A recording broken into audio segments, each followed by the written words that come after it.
अस्सलाम वालेकुम व्यूअर्स, मैं हूं आपका होस्ट अब्दुर्रहमान और आज डिस्कस करेंगे पाकिस्तान को गुज़िश्ता 63 साल के दौरान मिलने वाली अरबों डॉलर्स की इमदाद। इसके बावजूद पाकिस्तान का बैरूनी कर्जा जो 134 अरब डॉलर्स का पहुंच चुका है और इसके साथ साथ अमेरिका की जानब से पाकिस्तान समेत दुनिया भर की यूएस एड के तहत की जाने वाली इमदाद की बंदिश। इस बंदिश से पाकिस्तान के अंदर कितने 100 मिलियन डॉलर्स के मंसूबे बंद हुए हैं, वो तफसीलात हम आज की वीडियो में डिस्कस करेंगे। Pakistan institute of development economics के मुताबिक 1951 से लेकर 2024 तक 63 बरसों के दौरान दुनिया भर के ममालिक ने हमें 200 अरब डॉलर्स देने के वादे किए, लेकिन सारे वादे कहाँ वफा होते हैं। इनमें से 155 बिलियन डॉलर से लेकर 170 बिलियन डॉलर्स के दरमियान रकम पाकिस्तान आई भी, यानी समझ लीजिए कोई 70-80% रकम पाकिस्तान वाकई आई। लेकिन क्या इससे पाकिस्तान में आम लोगों की जिंदगियां बदली? कोई ख़ास नहीं बदली। क्यों? उसकी वजह यह है कि पाकिस्तान में कोई ख़ास इंडस्ट्री नहीं लगी, लोगों के लिए इस एड ने कोई रोज़गार के ज़राए पैदा नहीं किए। हाँ, छोटे मोटे स्कूल वगैरह अस्पताल ज़रूर रिवैम्प होते रहे, लेकिन कोई बड़ी तब्दीली हरगिज़ नहीं आई। और इसके पैरेलल इसी दौरान पाकिस्तान का कर्जा जो डॉलर्स में था ना होने के बराबर था, बढ़ते बढ़ते 134 बिलियन डॉलर्स हो गया है। यानी हम 170 बिलियन डॉलर्स की इमदाद भी खा गए और इसके साथ साथ 134 बिलियन डॉलर्स के कर्जे भी खा गए। 300 बिलियन डॉलर्स कहाँ खर्च हुआ? ये वो सवाल है जो पाकिस्तान के हर हुक्मरान से पूछा जाना चाहिए। और अगर हमने इसका ऑडिट करवा लिया तो यकीन कीजिए हम इस मुल्क की इतनी बड़ी खिदमत कर लेंगे जो कभी हमने सोची नहीं थी। पाकिस्तान में कोई 1268 ऐसे मंसूबे हैं जो कि इसी तरह की मुख्तलिफ एड्स की मद में पाकिस्तान में लगे। अब पाकिस्तान में आने वाली जो ये एड है, इस एड के पैसे हैं, उनमें से 25% एड ऐसी होती है जो कोई ना कोई शर्त या शराइत साथ लेकर आती है कि आप फलां कानून पास करेंगे तो ख़वातीन के लिए, ख्वाजा सराओं के लिए, फलां के लिए तो हम आपको ये एड देंगे। 25% कोई छोटी रकम नहीं होती। फिर पाकिस्तान के अंदर 2004 से लेकर 2020 तक 16 सालों के दौरान 12 बिलियन डॉलर्स की एड आई जो कि सेहत और तालीम के सेक्टर में लगी। लेकिन क्या इससे हमारा ह्यूमन डेवलपमेंट इंडेक्स में कोई रैंक बेहतर हुआ? नहीं हुआ। तो ये 12 बिलियन डॉलर्स कहाँ गए? अब होता क्या है, दुनिया के अमीर ममालिक हमारी जैसी गरीब मईशतों को कंट्रोल करने के लिए इमदाद के नाम पर हमें चंद मिलियन डॉलर्स देने का वादा करते हैं। हम चूंकि एक एक डॉलर के लिए तरसे होते हैं, भूखे होते हैं, हम हर शर्त पर साइन करके वो डॉलर ले लेते हैं। जिस तरह कोई भी गरीब शख्स, मुतवस्सित शख्स बैंक से कर्जा लेते हुए उसकी शराइत पड़ता ही नहीं है, सिर्फ साइन करता चला जाता है। तो होता क्या है, हम उनसे एड लेते हैं तो उस एड के तहत जो भी प्रोडक्ट लगना होता है, बनना होता है, उसके लिए सबसे पहले कंसल्टेंट हायर किया जाता है और वो उनकी मर्जी का होता है जिन्होंने एड देनी है। तो दी जाने वाली एड का एक बड़ा हिस्सा कंसल्टेंट के थ्रू उसी मुल्क को वापस चला जाता है, क्योंकि अक्सर वो कंसल्टेंट उसी मुल्क का होता है या उस मुल्क के मफादात को पाकिस्तान के अंदर या उस दूसरे मुल्क के अंदर, रिसीवर के अंदर सेफ गार्ड कर रहा होता है।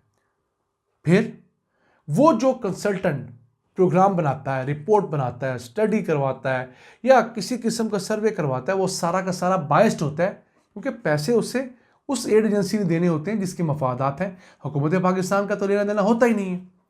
तो ये वजह है कि पाकिस्तान में बहुत सारे गैर ज़रूरी प्रोडक्ट बनते हैं और दुनिया भर समेत वो नाकाम भी होते हैं। अब आते हैं हम यूएस एड की तरफ।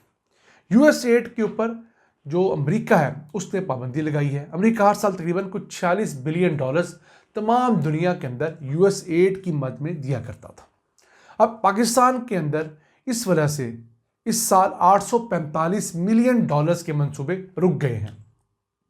39 बड़े मंसूबों के अंदर यूएस एड हमें मुख्तलिफ मदों में फंड कर रहा था। जो 2 बड़े मंसूबे इस वजह से रुके हैं वो है, एक तो मंगला डैम जिसकी टर्बाइंस को अपग्रेड किया जा रहा है, 150 मिलियन डॉलर्स का प्रोजेक्ट है। यूएस एड मंगला डैम की तमाम टर्बाइंस को मुख्तलिफ फेजेस के अंदर अपग्रेड कर रहा है। और मकसद क्या है? मकसद है इसका फ़िलहाल 1000 मेगावाट का पोटेंशियल बढ़ाकर 1200 मेगावाट किया जाए। कुछ 200 मेगावाट इससे बिजली की प्रोडक्शन बढ़नी है।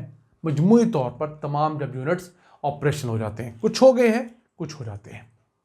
फिर दूसरा है तरबेला डैम का प्रोजेक्ट इसी तरह का, उसके 10 में से 4 यूनिट्स को अपग्रेड करने का मंसूबा भी इसी यूएस एड के तहत पाकिस्तान में है। फिर एक अहम डैम पानी ज़ख़ीरा करने के लिए गोमलजाम डैम, उसका कोई 12.87 मिलियन डॉलर्स का मंसूबा है। ये तो अहम मंसूबे हैं जो रुके हुए हैं फिलहाल इस मुआहदे के बाद। खैर पख्तूनख्वा के अंदर ही कोई 380 मिलियन डॉलर्स के मंसूबे रुक गए हैं यूएस एड के, जो कि पाकिस्तान के हिस्से 845 मिलियन डॉलर में से ही है।